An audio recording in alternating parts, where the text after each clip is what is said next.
lishe, maana yake ni deliverance and counseling.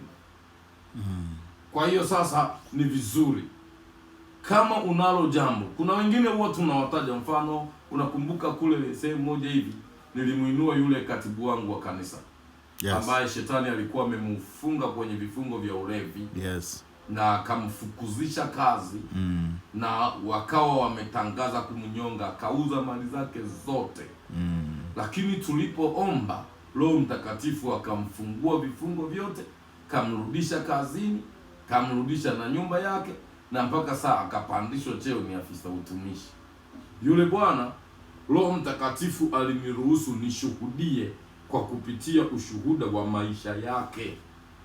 Lakini lengo la Roho Mtakatifu kuniruhusu nishuhudie, kuna watu walikuwa wamekatishwa tamaa na shetani, wakiambiwa haitawezekana. Kwa hiyo jinsi Mungu alivyotenda kwa yule mtumishi, nikautaja ushuhuda ule ili hawa wasadiki kwamba Mungu aliyetenda kwa yule atatenda na kwao.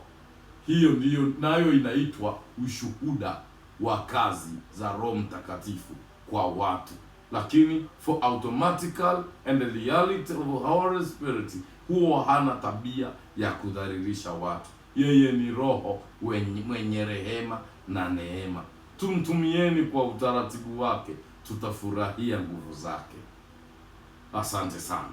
Amen. Na sasa nafikiri umenielewa vizuri, mtu wa Mungu, na kama ukiwa na swali, ingia hapo kwenye comment, uliza swali lako, na Bwana atatupa hekima na neema ya kulijibu kama atakavyo Mungu. Lakini huduma hii si kwa mashindano, ila ni kwa ajili ya kumfahamu Mungu huyu, ili tumtumikie kama atakavyo. Shabaha yetu tuingie mbinguni washindi. Amen. Samahani, sijui utaniruhusu mtumishi wa Mungu Eric.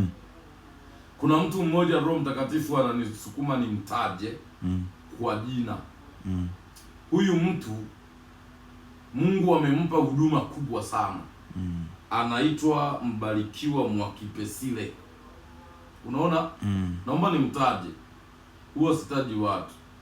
Huyu baba karakta zake zote ni za manabii. Yaani huyu mtumishi huyu ana roho ya nabii. Na sifa ya nabii, neno lake ni upanga. Huwaga halipepesi serikalini